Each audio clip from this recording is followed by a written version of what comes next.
Grabe, nakakagulat tong si Mazda, para siya ditong asong may rabies.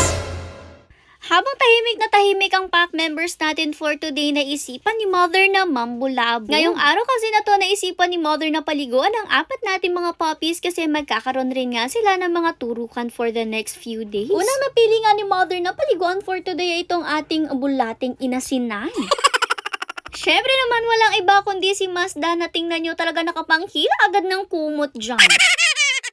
Pero syempre, hinayahayaan din naman muna siya ni Mother na magkulit-kulit para nga kahit pa paano mailabas niya yung energy niya para mamaya kapag paliliguan na siya, tahimik na lang siya at nakaupo na lang sa gedli. Anyways, after maglikot-likot dyan, pinalabas na rin nga siya dito sa labas ng mansyon para maumpisa na rin nga siyang maliguan. Diretso na nga siya sa grooming area ng ating pack members. Sa tingnan nyo, luwag na luwag pa siya dito kasi naman ang liit-liit talaga ng batang to. Naloka naman ako kasi mukhang nagulat talaga si Mazda sa tubig kasi nung isprayan nga siya gamit yung bidet, medyo nagwala siya. Pero huwag kayong mag-alala guys, yung bidet na yan, hindi siya talaga kalakasan, kaya naman hindi siya nakaka-harm sa ating mga fur babies. Bidet lang kasi talaga yung napili ni Mother na ipalagay dyan, para nga kapag binabasa ang ating mga pack members, talagang basang-basa hanggang sa loob. Kasi alam nyo naman, double coated ang ating mga halimaw, kaya medyo mahirap basain yung kanilang skin at mahirap rin talagang paliguan kasi kailangan maabot mo talaga yung scalp nila para sure na malinis na malinis. Nagwawala rin naman ang tiyanak na ito for today kasi naman hindi din talaga siya sanay na masyadong naliliguan. Kaya naman tingnan nyo, dalawa na nga sila nagpapaligo dyan, tapos medyo hirap pa talaga kasi naman habang hawak ni Kuya Sermer nyo, si Mother siya talaga yung nagpapaligo sa kanya. 2 versus 1 na yan, pero mukhang panalo pa rin talaga si Mazda sa sobrang likot niya.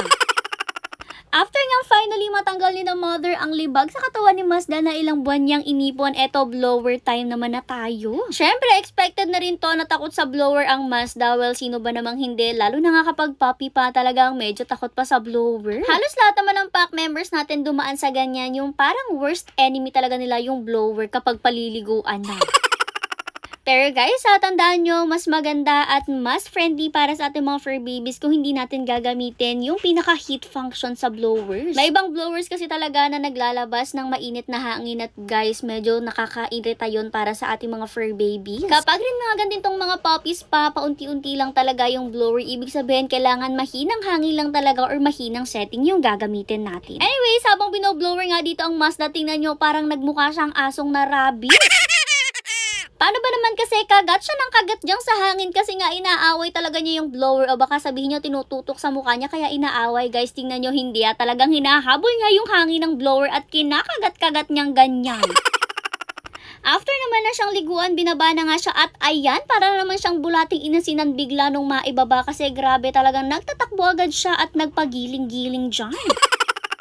Pagpasok ka ng Kuya Edmer niya, sumabay na rin siya sa loob kaya nilagay na rin nga siya dito sa kanyang cage para makapagpahinga na rin. Pero ang bata parang hindi napagod kahit nakipaglabanan siya sa blower natin for today kasi tingnan nyo, nangulit-ngulit pa siya kay Mother dyan. Napansin rin nga pala ni Mother na parang medyo maputi na yung balahibo niya ngayon. Yun pala, malapit na siyang mag-shed. Medyo lumalabas na kasi yung medyo paputing balahibo niya at yun guys, yung mag-shed, hintay na lang natin na medyo kumalas-kalas yan mula sa skin niya kasi sa ngayon parang hindi pa siya ready matanggal. Anyways, after Mazda, syempre dito naman na sila namili sa dalawa nating mga puppies pa at syempre dahil naliguan na nga itong napaka-cute nating si Shakira, dito na tayo kay Sassy. Si Sassy medyo hindi talaga natin nabibigyan ng masyadong exposure sa ating mga videos kasi nga hindi pa rin talaga natin sila ina-expose sa labas. Kumbaga most of the time nandito lang talaga sila sa loob, syempre para na lang naman yun sa safety nila. Kasi alam nyo naman ng mga puppies, very fragile pa talaga sila at sa totoo lang sila talaga yung mabilis makakuha ng mga kung ano-anong sakit. Kaya naman as much as possible, mas prefer namin ang magantong mga puppies itago muna sa loob ng bahay kasi Diyos ko, grabe yung mga sakit ng aso ngayon. Kaya naman kapag nakakita kami ni Mother ng mga puppies sa mall na dinadala kahit napakalilit pa, Diyos ko, pinagpe-pray namin na hindi sila makakuha ng sakit. Kasi alam nyo naman yung mga sakit ng aso ngayon, nakukuha na rin talaga sa hangin tapos deadly pa. Naming one is distemper virus. O diba, grabe katindi talaga ang mga sakit ngayon sa aso kaya talagang make sure na safe ang mga doggies at mga fur babies natin ngayon guys ha. Anyways, balik tayo sa video. Ito na nga for the shampoo na ang Shakira natin at in fairness, medyo mabait rin naman siya dyan. Natatakot lang rin talaga siya sa mga pa-spray-spray. Kung mapapansin nyo, hinahawakan rin nga pala ni no mother yung tenga tuwing bubuhusan nga para hindi mapasukan ng tubig yung mga tenga nila. Di rin nga daw kasi talaga maganda na napapasukan palagi ng tubig yung tenga ng mga fur babies natin guys kasi magkakaroon sila ng mga ear infections. Maaari nga rin guys na bumaho yung mga tenga nila once na mapasukan ng tubig yan. Anyways, dito nga habang binoblower itong si Sassy, nag-start na rin nga yung kalbaryo.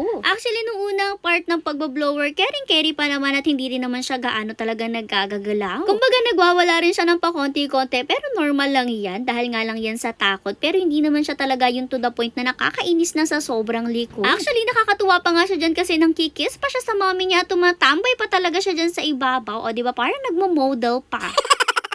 Kapag rin nga nakatungtong na siya dyan sa ibabaw na yan, hindi naman na siya gaanong nag-iibo. Feel nga niya talaga makakatakas siya kapag nandyan siya. Pero huy, napakataas niyan. Diyos ko, bali yan pag nakatalo. Kaya naman minimake sure ni mother na lagi siyang nakahawak at nakapigil dito kay Sassy kasi baka maya-maya makatalon siya. Anyways, dito na nga nag-start din guys ang kalbaryo kasi habang binoblower at patapos na talaga sana ang pagboblower kay Sassy pero napatai din siya. Ganito ang nangyayari kay Shakira guys. Talagang nagpupo siya pero itong si Sassy halos 5 beses yatang nakapupo. Tapos ayan nga, kita nyo naman binabasa-basa rin nga yung pet nila pagkakapupo kasi medyo malambot talaga yung pupo niya kapag ganitong naliligo. Meron rin nga nag-comment sa inyo na ganito rin yung fur baby nyo. Diyos ko, tingnan nyo ilang beses talaga nagpupo ang batang to. Tapos minsan sumasawsaw pa yung kanyang bunto. Ayan, tuloy hindi matapos-tapos yung pagboblower sa kanya kasi talagang tuyo na yung upper body niya. Pero itong puwet niya at yung mga paa niya sa likod talagang basa pa kakapupo niya. Diyos ko, kung alam niyo lang kung gano'n nakaproblemado si na mother nung time na to kasi hindi matapos-tapos yung pagpupo niya kahit nung maibaba siya. Sadya rin naman ibinaba na siya ni mother dito para makapupo siya. Yun nga lang pinipigilan siya ni Kuya Sir Mernyo dyan kasi baka madulas-dulas pa siya kasi nga syempre basa yung kanya.